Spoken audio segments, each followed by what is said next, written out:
ايه يا عم؟ عمال ترن كده على الصبح، الساعة لسه 9 الصبح وانا موظف ولا بياع لبن؟ وعليك تليفون رخم زي اللي خدتك منه. واد يا حسن، يا واد يلا قوم اصحى يلا لحسن وربنا هسيبك وهنزل. اقول لك خليك قاعد بقى في البيت زي النسوان. استبحنا واستبح الملك للمالك، وقال كل يوم على الصبح اصحى يا زفت، اصحى يا نيلة، والله لا اسيبك في البيت زي النسوان واسيبك وانزل على الشغل. لا لا لا لا لا لا لا، وينفع الكلام دوت؟ هتشتم في بيتي من مراتي وانا قاعد في البيت؟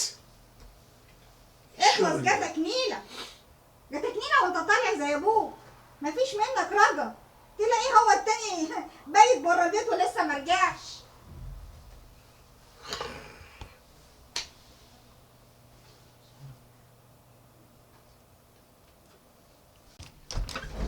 لا لا لا، سلام قولا من رب الرحيم. ايه دخلة الحكومة دي يا سام؟ الله، انت هنا يا منيل؟ ايوه هنا. في حاجة؟ وجيت بقى امتى ان شاء الله؟ جيتي الفجر. اي خدمات؟ وكنت مع علي سنكوحة بقى ان شاء الله. كنت معاكي سامكوها قشطة، تلاقي منها ب20,000 جنيه. حسبي الله ونعم الوكيل فيه. انت يا ايه يا اخي؟ مش مستحرم الفلوس اللي بتجيبها دي وشغاله على النسوان نصب وعمال تصرف في فلوس هنا وهناك؟ ايه؟ اتقي ربنا يا اخي وكفايه بقى.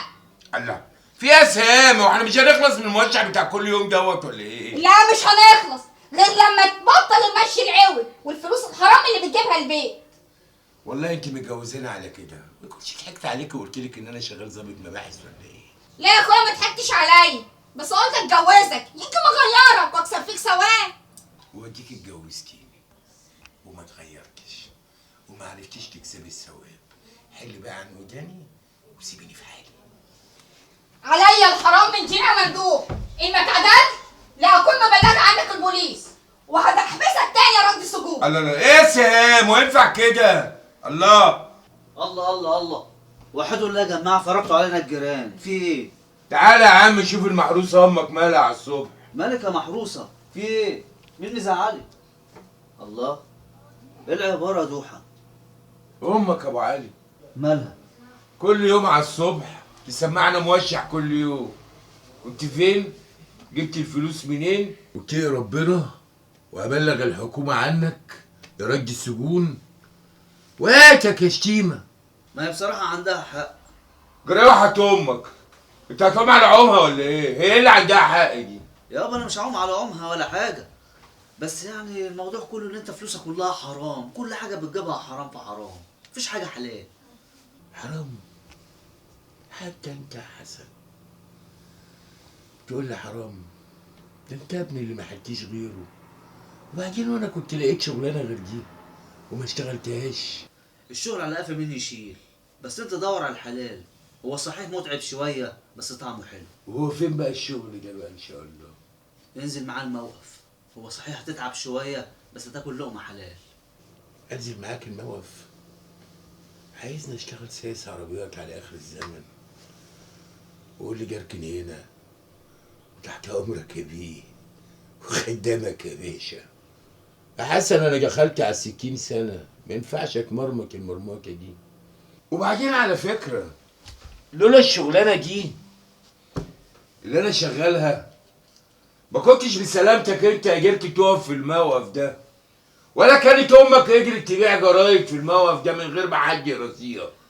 يابا بس الشغلانه دي استغفر الله العظيم، يابا اشتغل مش لازم تشتغل سايس، مش لازم اشتغل بتاع عيش، بيع ترمس، اي حاجه، المهم اي حاجه حلال تكسب بالحلال. يا ابني الشغلانه دي مش حرام بس، الشغلانه دي برضه فيها حلال. ده انا ياما رجعت حق ناس كنت ضايع منهم وما كانوش قادرين يرجعوه، ورجعت عيال مخطوفه من اهاليهم وشفت الفرحه في عينيهم ولهفة الام على ابنها. يا حبيبي يا ممدوح، وانا اللي كنت ظلمك الايام اللي فاتت دي كلها وانت طلعت بريء. معلش حقك عليا، حقك عليا. ولا يهمك يا ابني، ربنا يحفظك انت وامك. انا مش زعلان منكم خالص. اخلص يا ابن الكلب، اتأخرنا، اليوم هيضيع على الفاضي. حاضر يا سهام جايلك. اروح انا اشوف الوحش ده بدل ما يجي ياكلنا. روح يا ابني، ربنا يستر طريقك. كانت جايه تاخدك انت وامك. فكرت دمي على الصبح.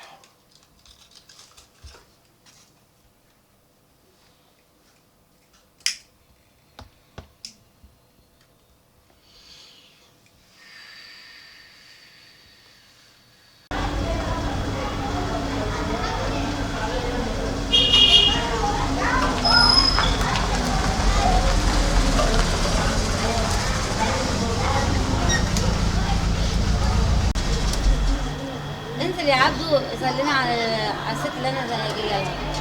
انت لاي حد يعني، عشان اللوكيشن اخره هنا وشكلي كده توه. هي الست اسمها ايه يا فندم عشان انزل اسالك عليها؟ لا لا لا، انا هسال بنفسي، بس انت انزل وانده لاي حد يجيني عند العربيه هنا وانا هساله. حاضر يا فندم، حاضر.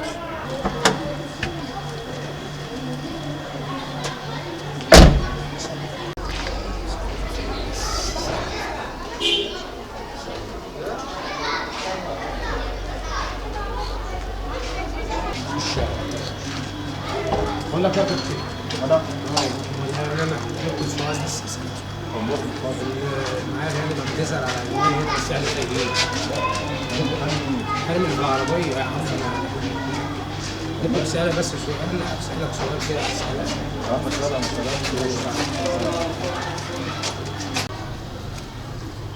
أمورينا يا ست الكل. انا قصدك في خدمه صغيره. أمورينا يا ست الكل. انا بدور على واحده اسمها شوقيه ساكنه هنا. ممكن توصلني ليها؟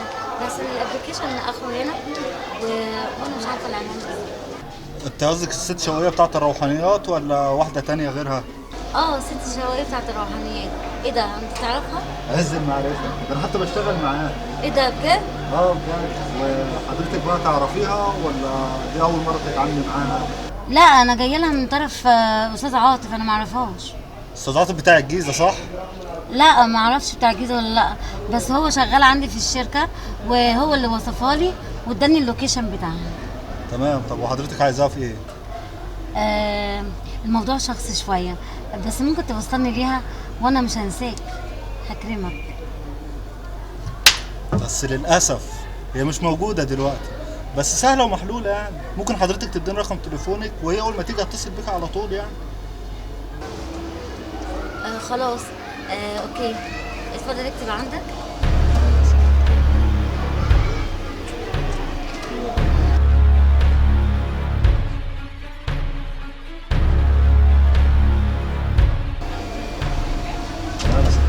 أي خدمة تانية؟ بس يأمن عليك بسرعه. عبدو، يا عبدو، يلا يلا عشان نمشي.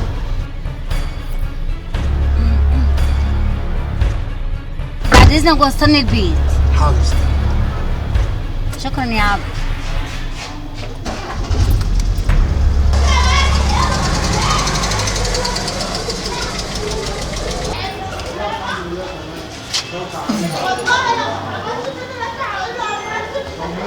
الو. ايه؟ انت فين؟ خير؟ هو انا مديك من ورايا غير الخير؟ ده انا وشي اساسا مليان خير. ايه؟ لقمة حلوة أوي وسهلة على الآخر. لقمة أبو باشا يعني. طب أنت فين وأنا أجيلك أفهمك الحوار كله؟ خلاص تمام حلو. مسافة السكة وأكون عندي. لا مش هتأخر. سلام سلام.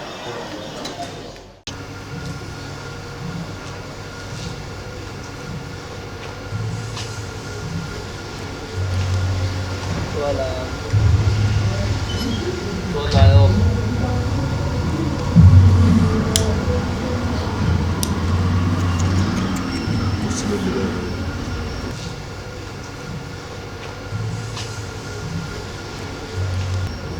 بقول لك ايه، مش عاوزين مشاكل.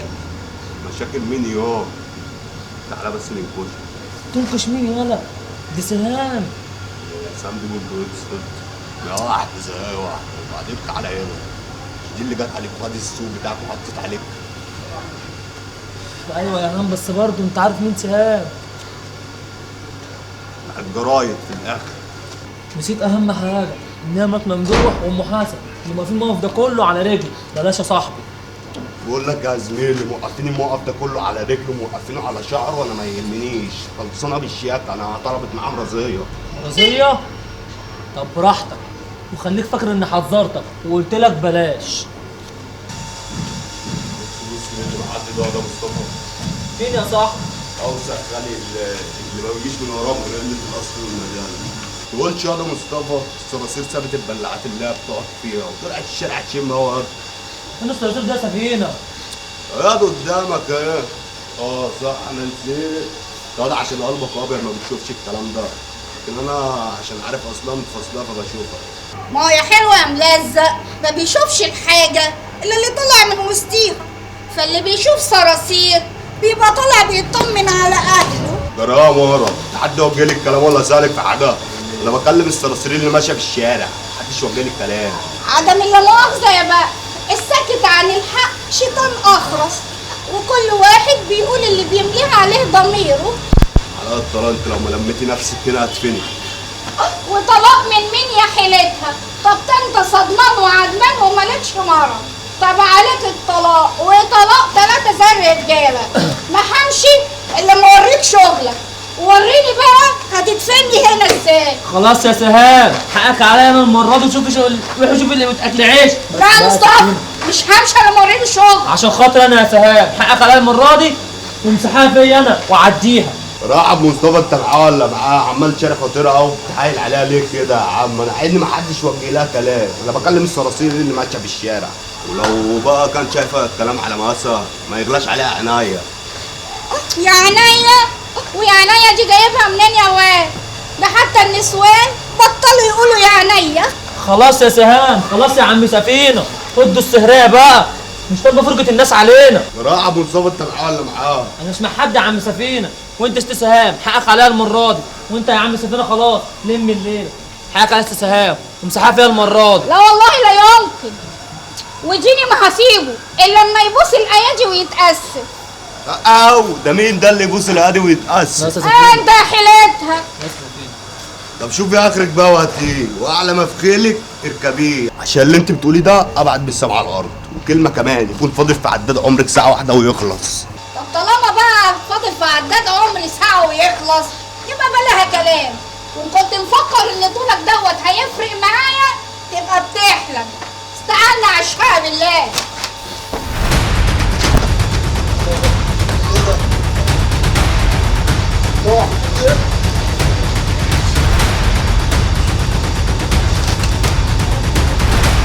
أهرام أخبار جمهورية! أهرام أخبار جمهورية! تابع آخر خبر، شباب تكاوي مفكرين نفسهم مخلصين. أهرام أخبار جمهورية! أهرام أخبار جمهورية!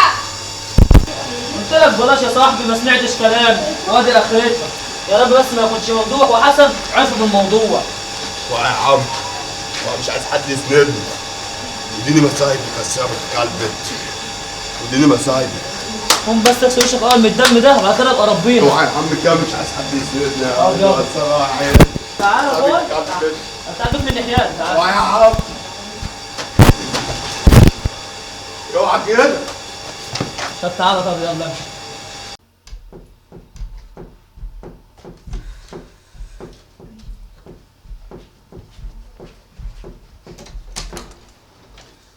خش بسرعة من لما تلاقي صلاح يجي. اوعى كده. يا صباح الصباح فل وتفاح.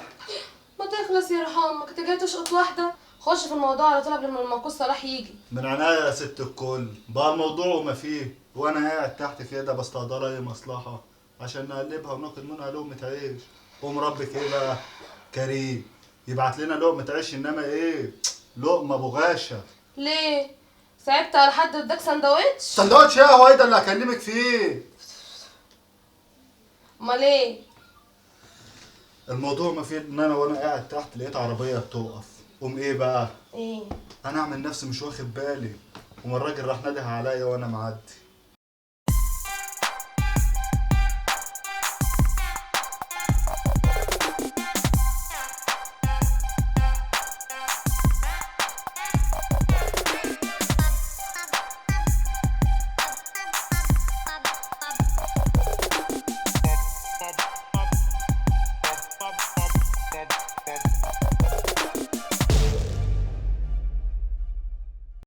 وبعدين يا زفت ايه اللي حصل؟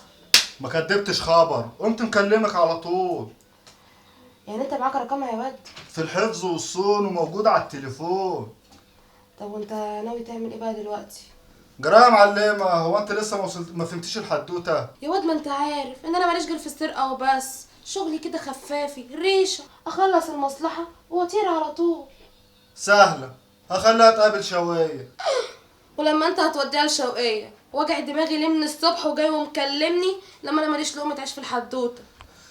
لسه برضه ما فهمتيش دماغي واصله لفين. اسمع مني، تتبطل الستريكس اللي انت بتشربه ده وتنام لك خميس وجمعه، تقوم السبت فايق ملعلط كده. عليا الحلال من ديني انا ما بشرب حاجه. وانا مش فاهمه منك اي حاجه. طب ما تسلفيني ودنك دي بقى سيكا وافهمك الحدوته كلها ماشيه على ايه. وماله، بس بقول لك ايه، خلي في علمك فيها حلق متكلف، او يا واد ترجع لي ودني من غيره. عيب عليك يا معلمه، ده انت المعلمه برضه وانا اقدر. ايوه بأمارة دول يا اخويا. ايوه ايه ده؟ شايفاك وانت بتشقلب وجاي تاخدهم. تربيتك يا معلمه. طب انجز لما نشوف.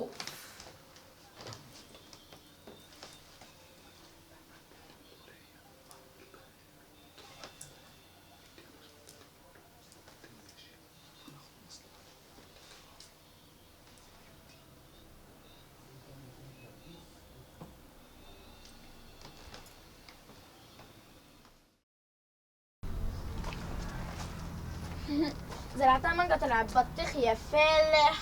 يا ريت دي طلعت بلح. مالك ياض في ايه؟ ولا حاجة يا اختي، قلبت واحد في المحفظة بتاعته وكنت هتمسك دغرني، خدتلي 3-4 اقلام على قفايا وفي الاخر طلعت بلح. هو انت هتعلق شماعتك على المحفظة الفاضية وانت من الاول خيبة؟ والله انا خيبة؟ طب ما توريني نفسك يا ست الشاطرة، انت جبتي ايه؟ خزنة شركة ولا خزنة بنك؟ انا مفيش مني اتنين، انا دايما بقى على الناس المتريشة، عشان كده مش ممكن حاجة تطلع فاضية ابدا، البريمو يكسب. طب ما توريني نفسك يا ست البريمو، انت جبتي ايه؟ شوف وملي عينك يا حبيبي، شوف وملي عينك، ولا بلاش لا تروح فيها. حوش البنك المركزي اللي معاكي كانت كواكسة، الحال طلع من بعضه. ازاي محفظة زي ديت ما يبقاش غير فيها غير ورق وبس؟ الزبون كان مشاك على سنجة 10، ما تقولش محاسب في بنك. الدنيا ما بقاش فيها امان يا جدعان. يا خارجة من باب الحمام وكل خد عليه خوخة مشيتي حبة وخدتي زجاج وربط راسك من الدوخة دوخة. يا اختي انت بتغني؟ مغنيش ليه وانا صغيرة على الغنى؟ لا يا اختي مش صغيرة، غني بس غني لنا اغنية تنفع لخيبتنا ديت. طب ايه هي بقى خيبتكم عشان نشوف لها اغنية على مقاسها؟ احنا خيبتنا تقيلة ولسه ما طلعولاش اغنية. ايه هي بقى خيبتكم؟ انا طلعت الاتوبيس عشان اسرق، خدتلي كام قلم كده وكنت هتمسك بس عرفت اخلع، وفي الاخر طلعت المحفظة فاضية. يا خيبتك التقيلة. واختك الهبلة نقت واحد متريش ولابس لبس بهواتي وفي الاخر طلعت المحفظة برضو فاضية. عشان انتوا الاتنين هبلوا، محدش فيكم بيشغل دماغه. ازاي بقى؟